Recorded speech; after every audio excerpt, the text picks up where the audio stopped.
अस्सलाम वालेकुम। तो कैसे हैं? ठीक है, उम्मीद करती हूँ कि ठीक ठाक होंगे। अल्लाह ताला सबकी हिफाजत करे। तो आज मैं आपको बकर खानियाँ बनाने जा रही हूँ। ये मैं आपको आटा गूंदना नहीं दिखाया क्योंकि मैंने ऑलरेडी वीडियो डाली हुई है बकर खानियों की। अगर के जो लोग नए हैं वो जाकर सर्च कर सकते हैं मेरे चैनल को, जानस किचन को, गूगल पे, तो आपको तमाम वीडियो देख पाएंगे। तो अगर नई भी है, नए नहीं हैं, तो जो पहले वाले सब्सक्राइबर हैं वो भी वहाँ जानस किचन पे क्लिक कीजिएगा, आप सारे वीडियो तमाम वीडियो देख पाएंगे। तो आटा मैं उसी तरीके से मैंने गूंदा है और मैं इसको 4 बार बेल चुकी हूँ। सिर्फ मैं इनको काटूँगी, मुख्तलिफ तरीके से काटूँगी। इनको मैं 4 निशान लगाए हैं, देखें 4 बार मैं इसको बेल चुकी हूँ इस आटे को। अब मैं 5वीं बार बेलूँगी, लेकिन मैं यहाँ पे इसको शुगर लगाऊंगी। अब चीनी जो है अब लगाऊंगी क्योंकि इसकी आखिरी, अब मैं इसको रेस्ट के लिए रखूँगी नहीं, अभी काट लूँगी, लेकिन मैं इसको डिफरेंट तरह से काटूँगी। जो बेठवार होती है बकर खानियाँ वो बनाऊँगी, जिनको कर्ली भी कह सकते हैं। बिस्मिल्लाह। तो मैंने इस तरफ से रखा हुआ है, लेकिन मैं इस तरफ से यूं बेलूँगी इसको, इस तरह करके। थोड़ा सा आटा है, थोड़ा सा बिल्कुल। तो मैंने अब चीनी इसके नीचे मैं बिखेरूँगी क्योंकि इनमें चीनी इसी तरह लगाई जाती है। यहाँ पे मैं इसको बेलूँगी।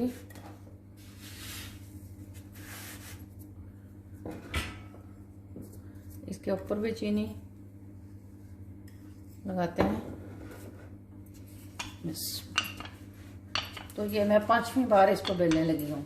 4 बार भी बेल सकते हैं, लेकिन जो भी 4 बार बेलेंगे, जो भी आखिरी बार होगी उसमें चीनी लगाई जाती है क्योंकि इसको 1 घंटा फ्रिज में रखना पड़ता है। एक बार बेल के फिर फ्रिज में रखें, एक बार बेल के फिर फ्रिज में रखें, इस तरह इसको करना पड़ता है। घंटे के लिए फिर रखना पड़ता है फ्रिज में।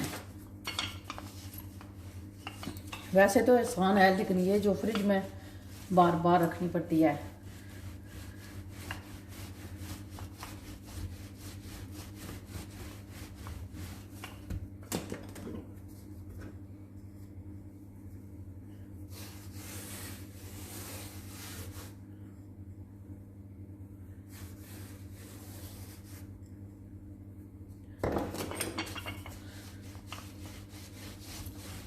चीनी है जो है कुछ अंदर चली जाती है, कुछ बाहर रह जाती है। यहाँ पे मैं ये भी आप लोगों को दिखाऊंगी कि ये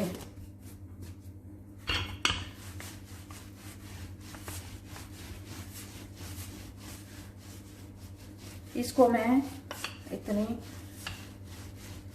पतली बारीक नहीं बेलूंगी क्योंकि इसको तकरीबन 1 सेंटीमीटर इसको मोटी रखनी होगी, और ना ये बिस्कुट की तरह हो जाएगी अगर इसको बारीक कर देंगे तो ना है। तो मैं इसको इस तरह को रखूंगी। इसको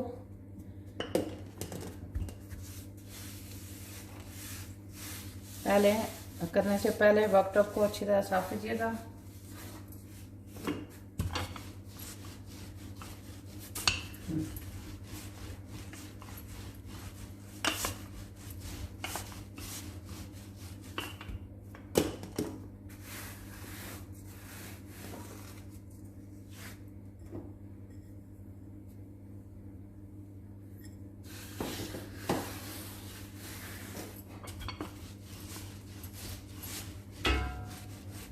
इसके अब मैं थोड़े से सिरे उतारूंगी।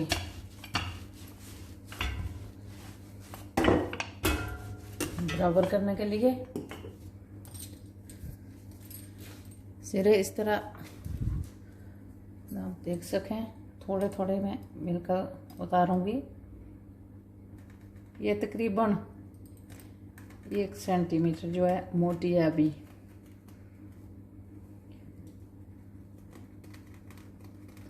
तो मैं इस तरह इन सिरों को उतार दूंगी बराबर करने के लिए। इस सिरे पे उतार दूंगी, दूसरी साइड के भी। आप छुरी से भी उतार सकते हैं। ये जो मेरा कटर है ये भी हर वक्त इधर उधर होता रहता है। तो अब मैं इसके, ये इतना फ़र्क तो नहीं है इनको, इनके सिरे बराबर हैं, इतना फ़र्क नहीं है, लेकिन फिर मैं थोड़े से उतारूंगी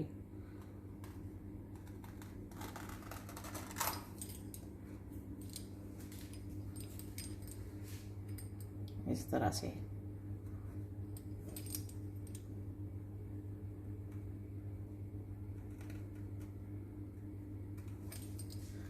उम्मीद करती हूँ कि आपको नज़र आ रहा होगा। तो अब मैं, अच्छा अब मैं ये देखें, इतनी ये भी इतनी सी मोटी है। अब मैं तकरीबन जैसे 2-2.5 उंगली के करीब जो है इसको, अगर आपकी उंगलियां जो हैं पतली हैं बारीक हैं तो उनसे भी 3 उंगलियों से हिसाब से कीजिएगा। तो मैं इतनी इसको इस तरह से काटूंगी। मैं इतनी बड़ी मैंने नहीं बनाई है, क्योंकि मैं उस दिन 800 ग्राम का बनाया था, आज मैं 500 ग्राम का मैंने आटा बनाया है। एक जो है 500 ग्राम मैंने आटा लिया है, और जो एक बटर की जो है इसमें मैंने डाली है, टिक्की जो होती है बटर की, 250 ग्राम मैंने बटर डाला है इसमें। तो और क्वांटिटी जो है मैंने आधी की है। अब उस वीडियो को देखेंगे तो आपको पता चल जाएगा। तो मैं इनको इस तरह से अब इनकी स्ट्रिप में बनाऊंगी। एक स्ट्रिप मैंने बना दी। अच्छा, इसी को मैं ऐसे भी काट सकते हैं आसानी के लिए, दूसरी के ऊपर रख कर आप काट सकते हैं इसको, अगर आप चाहते हैं कि एक जैसी हों। और बाद लोग जो है वो जो रूला होता है लिखने वाला, वो उसका इस्तेमाल करते हैं, उसको रख कर काटते हैं कि एक जैसी हों।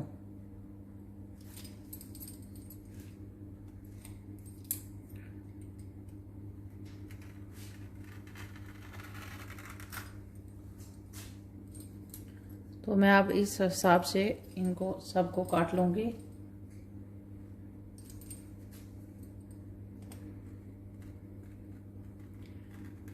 इसी तरह करके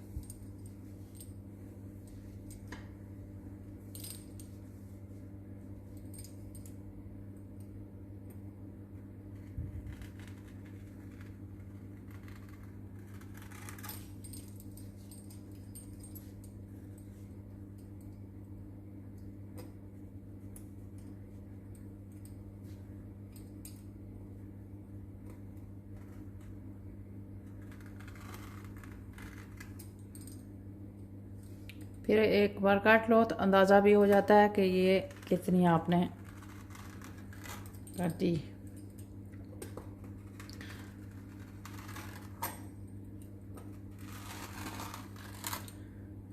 आखिरी जो है थोड़ी सी बारीक हो गई, तो कोई बात नहीं। अब मैं दिखाती हूँ, आप चाहें तो छोटी भी कर सकते हैं इसको, लेकिन मैं इसको इसी तरह रखूँगी। तो इसको जो है करने का तरीका है, बहुत से तरीके हैं, लेकिन ज़्यादातर इस तरह भी किया जाता है। इसको इस तरह से इसको करके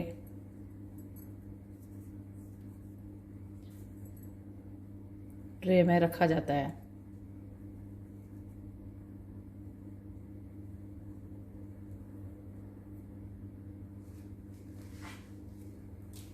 तो मैं ज़रूर दिखाऊंगी जब रखूँगी, तो मैं ज़रूर दिखाऊंगी।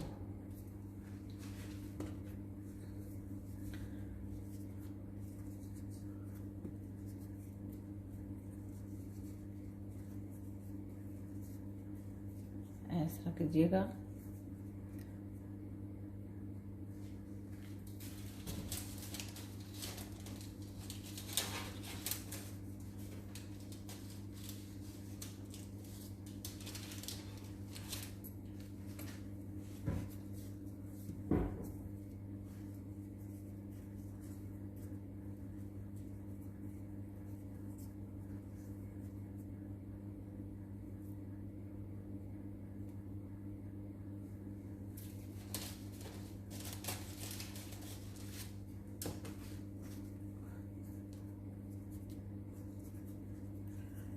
तो मैं ये सारे तकरीबन तमाम इसी तरह बनाऊंगी, इनको इस तरह काली करूंगी।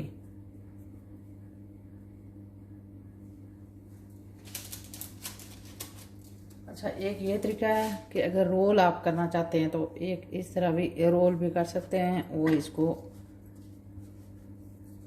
इस तरह करके अगर आप इस तरह रोल करके बनाना चाहते हैं तो इस तरह भी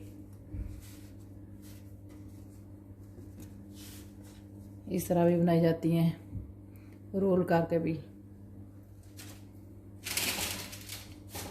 मैं एक सिरे पे सब बना लूँगी, फिर दिखाऊंगी आप लोगों को। तो व्यूअर्स, अब मैंने इनको ट्रे में डाल दिया है। अच्छा, बटर इसके ये जो नॉन स्टिक ये मैंने लगाई हुई है, ये पेपर लगाया हुआ है, इसके ऊपर बटर ना लगाइएगा। ये वैसे भी इससे चिपकती नहीं है, तो बटर लगाएंगे तो कच्चे बटर का भी टेस्ट आएगा उसमें। बटर नहीं लगाना चाहिए इसके ऊपर। तो वैसे केक वगैरह में कुछ लोग इसके ऊपर बटर लगाते हैं, इसलिए मैं कह रही हूँ कि इसमें बटर नहीं आपको लगाना चाहिए। वैसे भी ये नॉन स्टिक होती है। तो मैंने इसी तरह इनको कर्ली कर लिया। ये जो मैंने सिरे उतारे थे, मैंने आटा फेंका तो नहीं है, उनको मैंने इस तरह करके यहाँ रख दिया। तो ये अब मैं ओवन में 180 डिग्री पे होगा। तो जो पंखा होता है उसका ओवन का, वो जो 170 पे होगा, 170 पे होगा पंखे का जो है दर्जा रहा है। तो हरारत जो है वो 170 पे होगा पंखे का। तो जो गैस मार्क है वो होगा 180 डिग्री पे। तो 30 to 35 मिनट में ये हो जाती है। ज़्यादा से ज़्यादा अगर हो भी जाए, क्योंकि कभी ओवन को खोलना पड़ता है तो इसकी वजह से ओवन को हवा लगती है, तो इसकी वजह से कभी 40 मिनट भी हो जाते हैं। अगर आपको कहीं कभी होता है, मेरे जैसे मेरा ओवन है उसका एक तरफ जो साइड पे अब जो सेक है उसका ज़्यादा है, तो फिर मुझे थोड़ी देर के बाद उसको दूसरी साइड पे करना पड़ता है, पलटना पड़ता है। लेकिन ज़्यादातर जो नए होते हैं कुकर, जो ओवन होते हैं, उनका एक जैसा भी होता है सेक। तो 30 to 35 मिनट लग सकते हैं। ओवन को पहले आपने 10 मिनट पहले जला लेना, क्योंकि ओवन तैयार होना ज़रूरी होता है इनके लिए। नंबर 2 आपको दिखाती हूँ कि ओवन का जो ऊपर वाले उसको जहाँ ट्रे रखेंगे वो थोड़ी सी ऊपर ओवन के मिडल में होनी चाहिए, नीचे नहीं होनी चाहिए। ऊपर थोड़ा सा जो है ज़्यादा होता है, उसकी आंच जो है ज़्यादा होती है, तो वहाँ रखेंगे तो इस तरह ये अच्छी बनती हैं। तो इंशाल्लाह मैं ओवन में रखूँगी, जब निकालूँगी तो दिखाऊँगी। ओके व्यूअर्स, ये जो है मेरी बकरखानियाँ तैयार हो चुकी हैं। मैं 40 मिनट, क्योंकि मैं 2-3 बार ओवन खोला था, तो ओवन को अगर खोल कर देखना पड़े तो ये थोड़ा टाइम ज़्यादा लगेगा, क्योंकि उसका जो भाप होता है वो निकल जाता है। तो ये मैं तैयार हो चुकी हैं, माशाल्लाह से बहुत अच्छी बनी है। तो मैं दिखाती हूँ, जब बाहर निकालेंगे इसको थोड़ा सा ठंडा हो जाएंगी तो तब आपको रिजल्ट का पता चलेगा। तो ये अब ये तैयार हो चुकी हैं। जब बाहर निकालेंगे तो ये इनके अंदर थोड़ी सी लचक होगी, लेकिन बाद में आपको दिखाती हूँ। ये देखें, ये इस तरह से होनी चाहिए, टूटनी चाहिए इस तरह से। अगर इस तरह से ये नहीं हो रही तो इसका मतलब कि अच्छी नहीं बनी। तो ये बहुत ही ज़बरदस्त माशाल्लाह से बनी है। ये जो मैंने पीसें रखी हुई हैं, ये मैंने जो मैं सिरे उतारे थे पेस्ट्री के, तो उसके लिए मैंने रख दी थी। अभी मैं इनके डिज़ाइन 1-2 और हुए, वो भी मैं आपको कभी दिखाऊंगी कि कैसे बनाए जाते हैं। तो ये वो जो मैंने सिरे उतार कर उनको बना लिया था, तो ये देखें, ये इस तरह से हो जानी चाहिए। तो एक बार बनाने से आपको तरीका नहीं आएगा, कि कई बार आपको ट्राई करना होगा। अगर आपको वीडियो अच्छी लगे तो लाइक और शेयर ज़रूर कीजिएगा अपने फ्रेंड्स और रिश्तेदारों के साथ, और मेरे चैनल को भी सब्सक्राइब कीजिएगा। तो आपको वीडियो देखने का आपका बहुत बहुत शुक्रिया। लेकिन मैंने भी इसके लिए, अगर आप कमेंट में लिखते हैं, मुझे बहुत खुशी होती है आप अगर मेरे चैनल को सब्सक्राइब करते हैं, क्योंकि मैं भी इसके पीछे बहुत मेहनत मैंने की है इनको सीखने के लिए। तो आप लोग तक भी मैं चाहती हूँ कि आप लोग भी सीख पाएँ इसको, क्योंकि मैंने किसी और ज़बान में मैंने ये सीखी है ये बनाना। तो मैंने उनके नंबर याद किए हैं, मैंने फ़ोन इस्तेमाल करना सीखा है, क्योंकि मैं फ़ोन इससे पहले इस्तेमाल नहीं करती थी इतना ज़्यादा, तो मुझे इल्म नहीं था। तो मैंने नंबर और मैं मेजरमेंट करनी, जो ग्राम्स में तोलना, इसको वज़न करना, मेजरमेंट करना सीखा है। और मैं किसी और ज़बान में इन चीज़ों के नाम सीखे हैं कि इनको क्या कहते हैं, आटे को क्या कहते हैं, शुगर को क्या कहते हैं, जैसे मुख्तलिफ़ चीज़ों के नाम फिर मुझे ये बनाना आई हैं। इतना आसान नहीं होता, मैं भी बहुत मेहनत करती हूँ इसके लिए। तो मेरे चैनल को बहुत सब्सक्राइब कीजिएगा, बहुत बहुत शुक्रिया। और मुझे भी बहुत खुशी मिलती है जब कोई कमेंट करता है। तो इंशाल्लाह दुआ में याद रखिएगा। बहुत मैं नई नई आपके लिए वीडियो बनाती रहूँगी। अस्सलाम वालेकुम, दुआ में याद रखिएगा।